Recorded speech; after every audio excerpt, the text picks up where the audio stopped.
Olá, espero te encontrar bem nesse dia. Seguiremos nossos estudos bíblicos refletindo hoje sobre 1 Crônicas, capítulo 19. E eu quero desafiar vocês a pensar sobre o seguinte tema: procure entender o outro. Bom, a partir do versículo 1 do capítulo 19 de 1 Crônicas, diz assim: E aconteceu depois disso que Naás, rei dos filhos de Amon, morreu, e seu filho reinou em seu lugar. Então disse Davi: Usarei de benevolência com Hanum, filho de Naás, porque seu pai usou de benevolência comigo. Por isso, Davi enviou mensageiros para o consolar acerca do seu pai.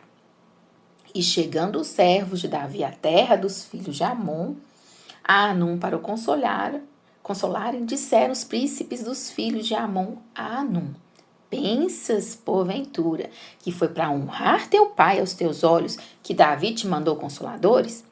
Não vieram seus servos a ti a esquadrinhar, a transtornar e a espiar a terra? Por isso Hanum tomou os servos de Davi e raspou-os e cortou-lhes as vestes no meio até a coxa da perna e os despediu. Bom, olha só, esse texto ilustra como a desconfiança pode distorcer as intenções e levar a mal-entendidos. É necessário interpretar corretamente as intenções dos outros. Então, os príncipes de Amon interpretaram mal a visita dos mensageiros de Davi, pensando que eles eram espiões.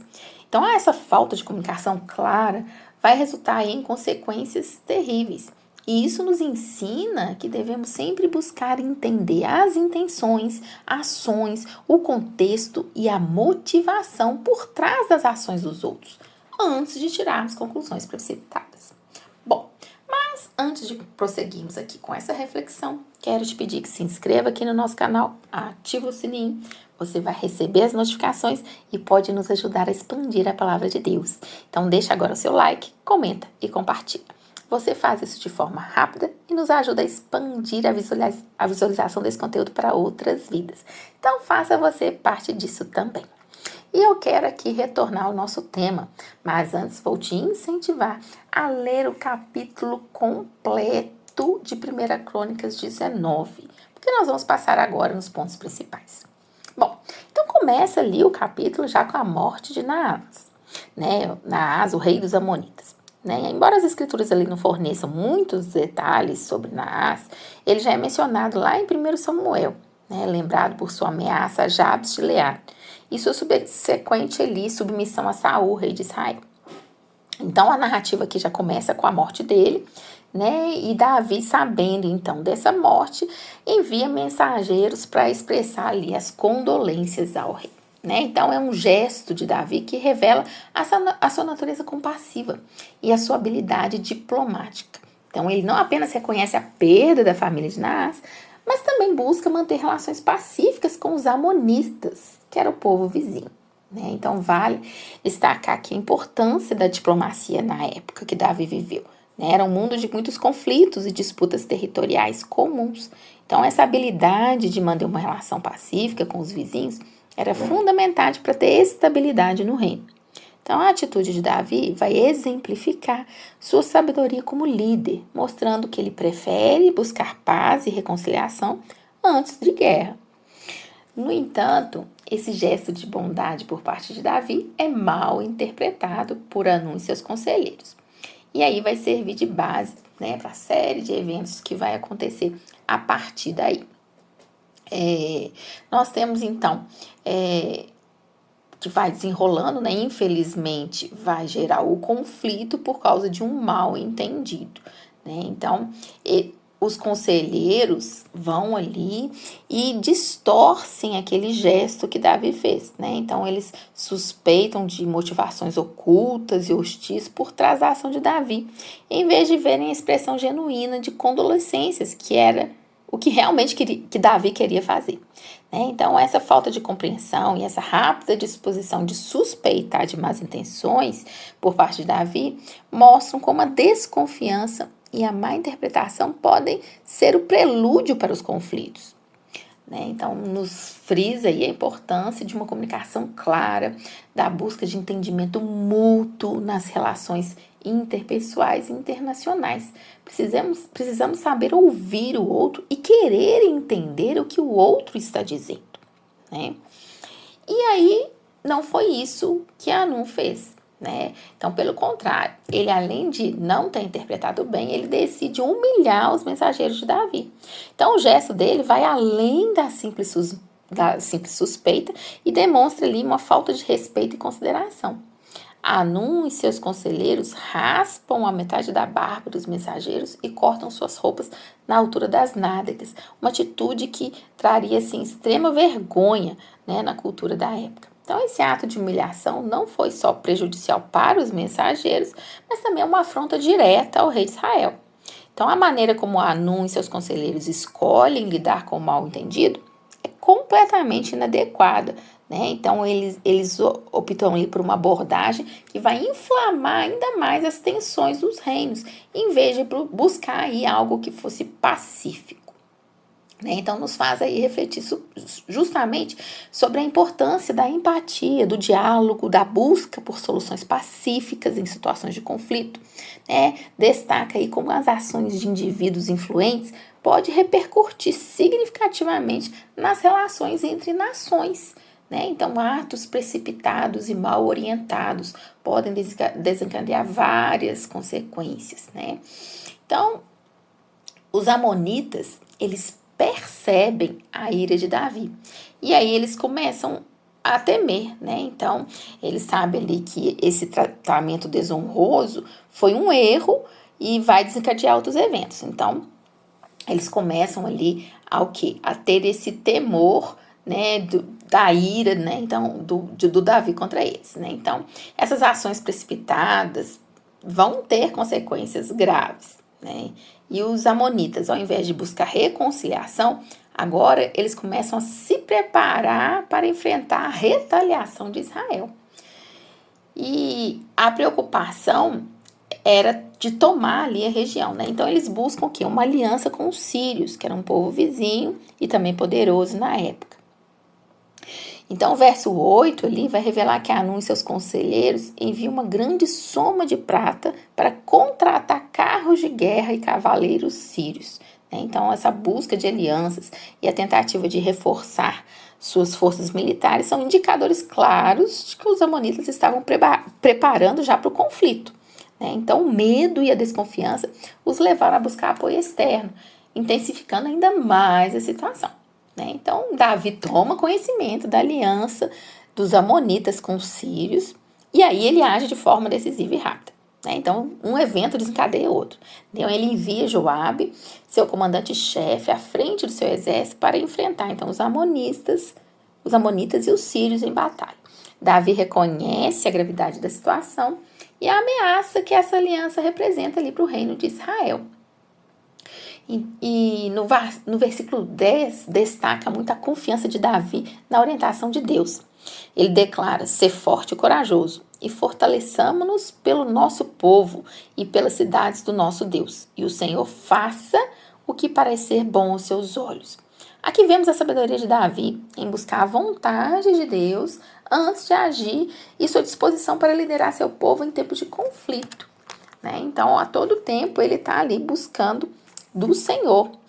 Davi, como líder, ele demonstra sabedoria, porque ele age prontamente para proteger seu povo, ele busca a orientação de Deus, mostrando ali a importância disso para nesses momentos aí de dificuldades. Então, Davi começa enfrentando a ameaça ali, combinada dos amonitas e sírios, e adota uma estratégia militar sábia e muito bem planejada.